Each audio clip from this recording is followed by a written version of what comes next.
मैं यहाँ पे डेल्टा न्यूट्रल और ये स्ट्रैंगल चला रहा हूँ और मैं इसको ऐसे ही चलाता रहूंगा टिल द टाइम, मतलब पूरे जून भी और इवन जुलाई भी। और यहाँ पे क्या दिख रहा है, देखो मार्च भी बहुत अच्छा था, मैंने अभी पीएनएल वाला वो शेयर किया था, मार्च बहुत अच्छा था।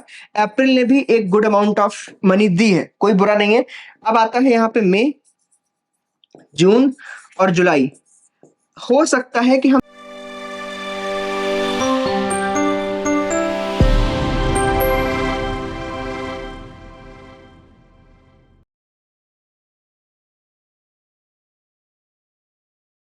Hello everyone and welcome back to Theta Gainers again. और आज हम बहुत ही ज्यादा इंपॉर्टेंट टॉपिक पे बात करने वाले हैं, क्योंकि वॉलेटिलिटी डे बाय डे थोड़ा थोड़ा इंक्रीज होती जा रही है और इलेक्शन बहुत पास में आने वाले हैं। तो हम वॉलेटिलिटी को कैसे गॉज करें कि मार्केट में अभी क्या चल रहा है, उसका हम कैसे फायदा उठा सकते हैं as a seller and as a buyer. तो आपको ये दोनों चीजों पे ध्यान रखना चाहिए, ठीक है। सबसे पहले देखो, आज मैं बता दूं कि आज के दिन देखो 73,000 का लॉस हुआ है। एडवांस डेल्टा न्यूट्रल और 1.5% स्ट्रेंगल जो मैं डेली यूज करता हूं, उसमें डायरेक्टली ऐसा लग गया, डायरेक्टली। और एक तरीके से समझ लो विद इन, क्या क्या बोलेंगे विद इन कितनी देर में, टेलीग्राम पे देखो मैंने शेयर किया था, विद इन मतलब 10 बजे 10:30 बजे के आसपास हम मार्केट से आउट थे। और उसके बाद मुझे कोई फर्क नहीं पड़ने वाला था मार्केट में क्या चल रहा है, क्योंकि जो होना था वो हो गया। अब ये हुआ क्यों? अब देखो इस चीज को अगर हम यहाँ पे जाके देखें, ये अभी बैंक निफ्टी का चार्ट है, बट अगर आप इंडिया वेक्स पे जाके देखो तो ये चीज आपको देखने को मिलेगी कि ये डेली चार्ट है, डेली चार्ट है इंडिया विक्स का, and you can clearly see क्या चल रहा है। एक ड्रॉप आया था बीच में, आप सबको याद हो, अगर मैं इसको येलो कर लेता हूं, ठीक है। आपको ये ड्रॉप अगर याद हो, ये रेड कलर का, बहुत तेजी से विक्स गिरी थी एक ही दिन में। प्रीमियम्स में कोई फर्क नहीं आया था, बट बहुत तेजी से विक्स गिरी थी और हर जगह बातचीत हो गई थी कि यार विक्स 10 पे आ गई है, ठीक है। अब आप देखो उस दिन से लेके 1 2 3 4 5 6 7 8 9, आज 9वां दिन है और सिर्फ ग्रीन ग्रीन कैंडल बन रही है इंडिया विक्स के अंदर। इसका मतलब ये है हमने 10 से 17 टच कर दिया फटाक से। अब इस सिनेरियो में क्या डेल्टा न्यूट्रल और थीटा गेन की साइडवेज की कोई भी स्ट्रेटजी जिसमें आप ऑप्शन को सेल करते हो, क्या वो काम में आ सकती है? अगर डे में लो पे ओपन होके हाई पे क्लोज हुआ है विक्स, तो बहुत रेयर सिनेरियो है कि आप उसमें गेन कर पाओगे कुछ। क्यों? क्योंकि देखो आपने कोई प्रीमियम बेची और उसके बाद वॉलिटिलिटी बढ़ रही है तो प्रीमियम होल्ड करेगी। सिर्फ आप तभी कमा सकते हो कि हो सकता है कि आपके पास हाई प्रीमियम है और मार्केट बिल्कुल साइडवेज हो जाए, जैसे कि कल हुआ था। कल क्या हुआ था, मार्केट थोड़ा सा गिरा और उसके बाद पूरा साइडवेज चला गया, जिसकी वजह से हमने कल प्रॉफिट बुक किया था, वो भी नियर टू सिमिलर अमाउंट, हमने 75 के आसपास बुक किए थे। आज 75 के आसपास खोए हैं, बट ओके हम 1:1 पे काम कर रहे हैं, दैट इज फाइन। पर आप कमा तभी सकते हो जब मार्केट ऐसा हो। क्यों? क्योंकि विक्स डेली बेसिस पे बढ़ती चली जा रही है। बट इस विक्स का फायदा क्या है हमें? इस विक्स का फायदा ये है कि ये ऐसे ही अगर इलेक्शन तक बढ़ती रही और हमें 20 22 25 एरिया में अगर मिली अच्छे से, तो जब ये 25 से वापस 10 तक आ रही होगी तो हमें थीटा गेन साइडवेज स्ट्रेटजीज और ऑप्शन सेलर्स को बहुत फायदा होगा। Because at the level of 25 we will have higher premiums, और बड़ी प्रीमियम्स होंगी तो इसका मतलब ये है कि हमें बेचते टाइम थोड़ा बेटर रेंज मिलेगी, और बेटर रेंज मिलने की वजह से जो हमारे एसएल्स होंगे वो सब दूर हो जाएंगे, तो हमें थोड़ा सा बेहतर अमाउंट ऑफ मिलेगा।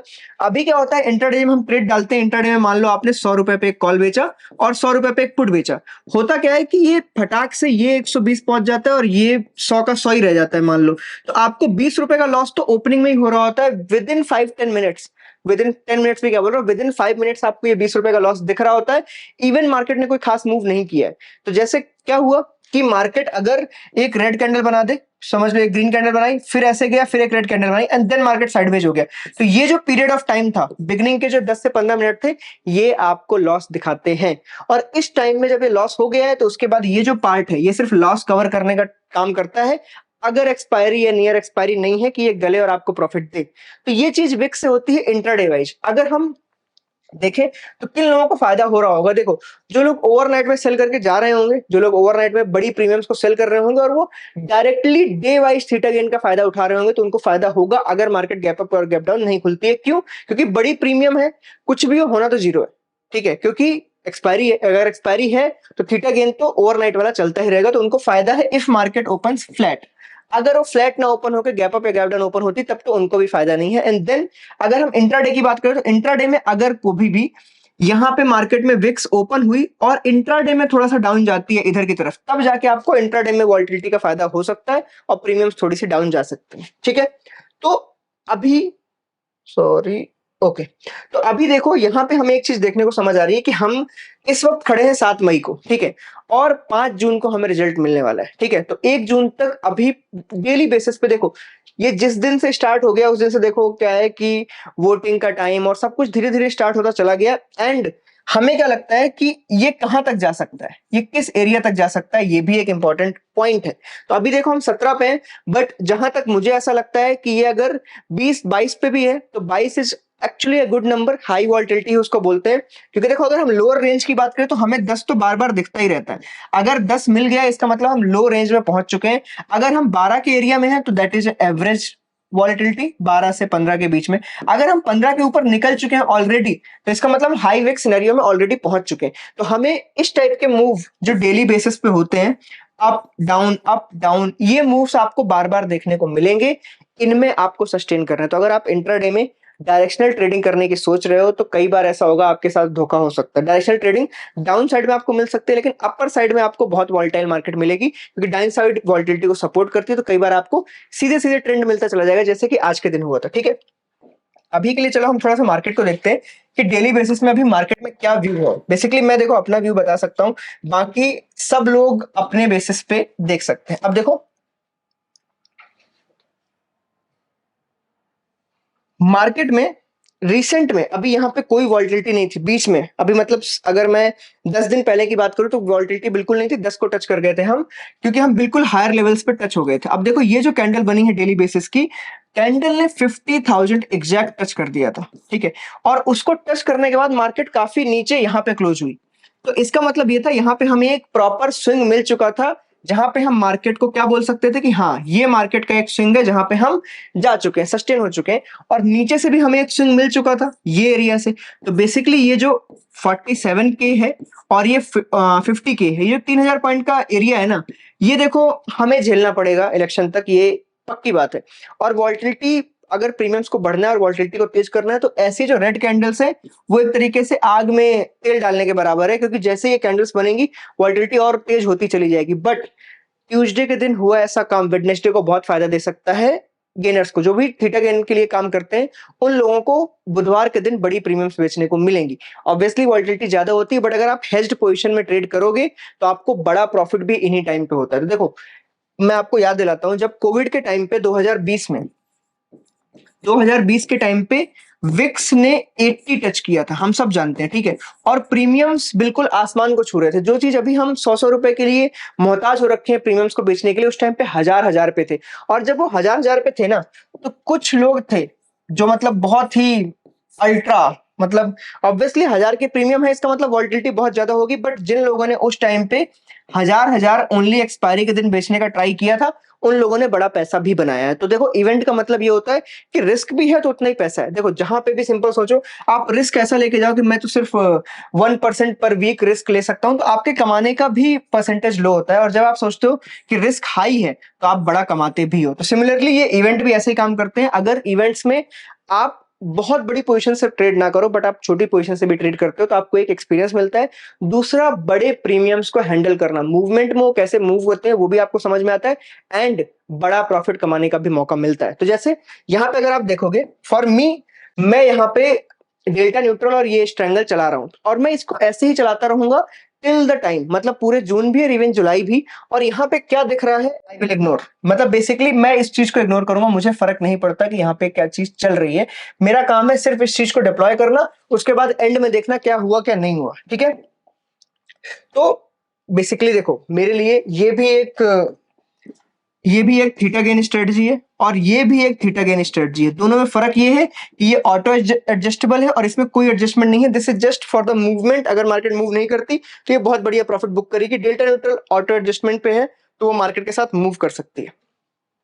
आज डेल्टा न्यूट्रल में क्या हुआ, सिंपली उसको एडजस्ट करने का भी मौका नहीं मिला। 1 मिनट की जो कैंडल थी वो एसएल हिट किए बिना उस जगह पे पहुंच गई जहां पे हमारा टोटल एसएल लगा हुआ था, इस वजह से शिफ्टिंग भी नहीं हुई और उसके पहले ही इसमें क्लोजिंग आ गया। ठीक है, अब देखो ये चीज को मैं थोड़ा सा आपको कंफर्म करूं, जैसे ये काइट पे आप देखोगे, काइट पे यहाँ पे जो टोटल पोजीशंस है यहाँ पे 36,000 प्लस दिख रहा है, ये because of this Bajaj auto जो मैंने ये 1,09,000 रुपए जो यहाँ पे कमाए हैं उसकी वजह से 36,000 प्लस दिख रहा है, अदरवाइज दिस इज 74 के माइनस। ओके, तो जो हमने ट्रेड किया है इंट्राडे में, ये सारे के सारे जो इंट्राडे हैं इन्होंने ओवरऑल क्या बोलेंगे, ओवरऑल ऑलमोस्ट 74 के 75 के आसपास माइनस दिए। ठीक है, एंड देन ऊपर की तरफ ये जो बजाज ऑटो शॉर्ट है, अगर आप टेलीग्राम पे नहीं हो तो I think you missed it, but देखो मैंने यहाँ पे टेलीग्राम पे बताया है कि shorted Bajaj Auto today will hold for some time, क्योंकि ऑटो सेक्टर में मेरा थोड़ा सा क्या है बेरिश व्यू है, तो उसके चक्कर में मैंने यहाँ काइट पे इस जगह पे 500 क्वांटिटी शॉर्ट कर दी है, जो कि बेसिकली लगभग अपना क्या बोलोगे आप, मे बी 4 लॉट हो गए। ठीक है, और मुझे शॉर्टिंग का एक बहुत अच्छा प्राइस मिला था, तो अभी मैंने इसको होल्ड करके गया हूं क्योंकि मुझे उसमें लगता है कि मार्केट थोड़े टाइम के लिए बेरिश है। देन मैंने जियोफिन बाई किया क्योंकि मैंने पहले भी बाई किया था, मुझे एक लोअर प्राइस मिल रहा था, जियो फाइनेंस आज ज्यादा गिरा हुआ है इसलिए मैंने बाई किया। ठीक है, ये दोनों बिल्कुल भी कोई रिकमेंडेशन नहीं है, आई एम जस्ट शोइंग जिससे आपको क्लियरिटी रहे। तो यहाँ पे इस प्लस पे मत जाना, this is today a loss of 74,000, यहाँ पे आप देख सकते हो क्लियरली। ओके, तो ये चीज मैं कंफर्म करने के लिए दिखा रहा हूँ। ओके डन, तो जो थीटा गेनर्स का टेलीग्राम है यहाँ पे मैं सारी चीजें बताता रहता हूँ, तो if you are not here और इंट्राडे में आप लाइव अपडेट्स कुछ भी देखना चाहते हो तो आपको टेलीग्राम पे थीटा गेनर्स के चैनल पे मिल जाएंगी। अगर आप अभी तक ज्वाइन नहीं हो तो आप टेलीग्राम पे थीटा गेनर्स सर्च कर सकते हो, वहां पे आपको मिल जाएगा। ओके, चलो वापस से मार्केट पे आते हैं। व्हाट इज माई व्यू, अगर हम मार्केट की बात करें तो व्हाट इज माई व्यू, देखो मैं आपको साफ साफ बताने की कोशिश करता हूँ जो मैं अभी सोच रहा हूँ। देखो इलेक्शन हो रहे हैं, मोदी जी आए या ना आए, ठीक है, वो हम अलग करते हैं, बट इस वक्त न्यूज की बात है, इवेंट में न्यूज कैसी होगी। अगर न्यूज पॉजिटिव है, ठीक है, तो हमारे पास एक गुड मूव आना चाहिए, बट द प्रॉब्लम इज कि we are already in the good move. देखो मैं आपको इसको ऐसे दिखाता हूं, अगर तो हम अगर देखें तो हम आप देखो अक्टूबर के लो से 42,000 से अभी हम 50,000 के एरिया में खड़े हैं, इसका मतलब 8,000 पॉइंट ऑलरेडी अप है।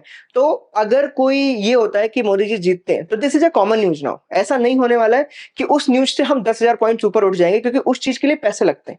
ठीक है, और उनका जो मैनिफेस्टो आने वाला है उसमें वो क्या करते हैं उस टाइम पे, जो वो क्या बोलेंगे उससे यहाँ पे फ्लक्चुएशन क्रिएट होगी, जिससे वॉल्टिलिटी क्रिएट होगी, एंड वॉल्टिलिटी क्रिएट होगी तो प्रीमियम्स अप जाएंगे और उन प्रीमियम्स को भुनाना हमारा काम है। तो मैं आपको बिल्कुल क्लियरली बता रहा हूं कि अगर हम इसी तरीके से बड़ी प्रीमियम्स को बेचते रहे धीरे धीरे और आपने एक अपना फिक्स एसएल रखा तो आप पर्टिकुलरली अंत में पैसा बना के जाओगे, ये गारंटी है, क्योंकि बड़े प्रीमियम्स बेचना सबके बस की बात नहीं है। लेकिन अगर आप रूल बेस्ड बेच रहे हो और आप 1% लॉस कर रहे हो, रिवेंज ट्रेडिंग नहीं कर रहे हो, तो डेली मार्केट आपको पैसा देगी, बेसिकली सॉरी डेली मार्केट के पैसा देगी, बट ओवरऑल मंथली बेसिस पे अगर आप देखोगे तो आपने एक बड़ा पैसा बनाया होगा, रिस्क कम लेनी है। जैसे कि मैं यहाँ पे क्या कर रहा हूँ, मैंने यहाँ पे फिक्स कर दिया कि मैं डेल्टा न्यूट्रल रेट चलाऊंगा और ये मैं लगातार अभी 2 महीने चलाऊंगा जब तक मुझे बड़ी प्रीमियम मिलती जा रही है। ऐसे लॉस आपको देखने पड़ेंगे, ये लॉस आपको एक्सेप्ट करना है और ये लॉस आपको सुबह सुबह 10 बजे भी हो सकता है। अब आपको उसके बाद फाइट नहीं करनी है। बिगिनिंग में जब मैं इसको चलाता था मार्च के टाइम में, एक दो बार मैंने क्या किया था कि इसको बंद करके वापस से एक बार चलाता था कि चलो एक बार एसएल हिट हो गया, क्योंकि उस टाइम पे मैंने एसएल 35-40 हजार रखा था, तो उस टाइम पे मैं क्या करता था कि चलो एक बार और चलाते हैं, देन प्रॉफिट हो जाता था। क्यों?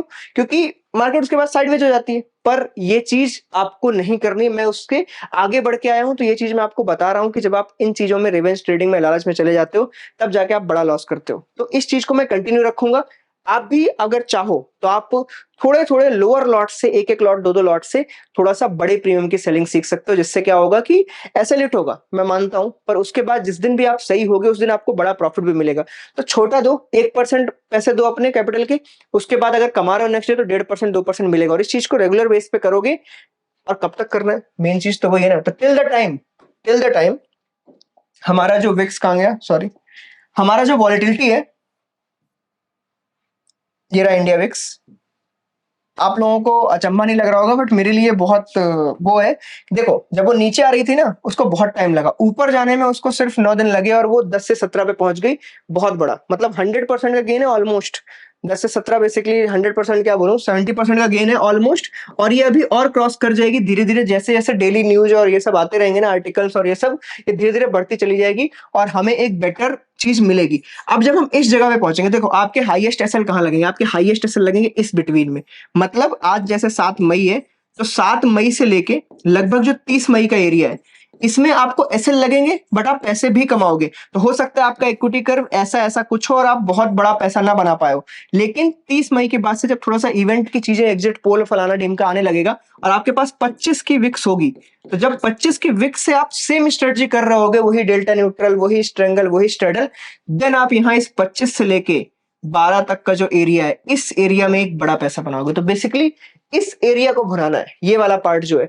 आपने कोविड का 80 से जो 10 था वो भुनाया नहीं होगा, आप नहीं भुना पाओगे उसको, क्योंकि क्या हो रहा था, मार्केट कभी इधर भागी उधर भागी, डर डर की वजह से हम नहीं करते कई बार सारी चीजें। तो मैं यहाँ पे अभी बता रहा हूँ कि इस 17 से इस 25 तक का जो डर है, इसमें आपका इक्विटी कर्व, अगर आप फिक्स एसएल रख रहे हो 1% ही खोना है, तो इक्विटी कर्व ऐसे नहीं जाने वाला है, ठीक है। वो बिल्कुल आपको प्रॉफिट देगा भी और कई बार ऐसा लेगा भी। तो आपका फ्लैट इक्विटी कर्व रहेगा, जो प्रॉफिट बनेगा वो प्रॉफिट बहुत बड़ा बनेगा जब वो 25 से वापस से 12 आएगा। और ये बेसिकली जून और जुलाई, ये 2 महीने हैं जहां पे हमें, अगर हम सेलर हैं तो हमें काफी फायदा हो सकता है उन बड़ी प्रीमियम्स को बेचने का। एक तो 5 जून को ही पहले के पहले बहुत बड़ा डिके होगा, ये आपको डायरेक्ट 25 से दिख सकती है कि आपको 23 22 एक ही दिन में आ गई। उसके बाद स्लोली स्लोली स्लोली आपको ऐसा कुछ चार्ट दिखेगा, इस टाइप का चार्ट दिखेगा, जहां पे आप स्लोली स्लोली डाउन साइड में जाओगे एंड धीरे धीरे प्रीमियम्स गलती गलती गलती चली जाएंगी and you will earn a good amount, और आपका इक्विटी कर्व देन ऐसे यहाँ पे टॉप पे पहुंच जाएगा। तो आपने यहां से शुरुआत की आज 7 मई को और आपने यहाँ पे क्लोजिंग की and that will be good amount. देखो मार्च भी बहुत अच्छा था, मैंने अभी पीएनएल वाला वो शेयर किया था, मार्च बहुत अच्छा था। अप्रैल ने भी एक गुड अमाउंट ऑफ मनी दी है, कोई बुरा नहीं है। अब आता है यहाँ पे मई, जून और जुलाई। हो सकता है कि हम इन्हीं 5 महीनों को एक्यूमुलेट करके अपना जो टारगेट है 35 से 40% पर एनम का, इसको अगर गेन कर लेते हैं तो उसके बाद हम थोड़ा सा और अपने रिस्क को कंट्रोल करेंगे। हो सकता है पोजीशंस को लो कर ले, क्योंकि जब ये वापस से 12-13 पे आ जाएगा ना, जो वॉल्टिलिटी है 25 से वापस से 12-13 आ गया, तो फिर से आपको लो प्रीमियम जिगजैग मूव ये सब देखने को मिल जाएगा। देन हमें कुछ और शिफ्ट करना पड़ेगा। तो till July I am going to do this, okay. और अगर आपको भी सिमिलर चीज को रन करना है तो जो प्लेटफॉर्म मैं यूज कर रहा हूँ, मैं एल्गोरूम्स का प्लेटफॉर्म यूज कर रहा हूँ, यहाँ पे जाके आप लॉग इन कर सकते हो। लॉग इन करने के बाद आपको स्ट्रेटजी टेम्पलेट्स के अंदर ही डेल्टा न्यूट्रल और अदर स्ट्रेटजीज देखने को मिल जाएंगी जो मैं यूज कर रहा हूँ। आप भी उन चीजों को यूज कर सकते हो, that is up to you. आप सिंगल लॉट से प्रैक्टिस करो, 1 लॉट से 2 लॉट से, that is dependent on you. और उस आप कर सकते हो उस चीज को, उसमें कोई भी दो राय नहीं है।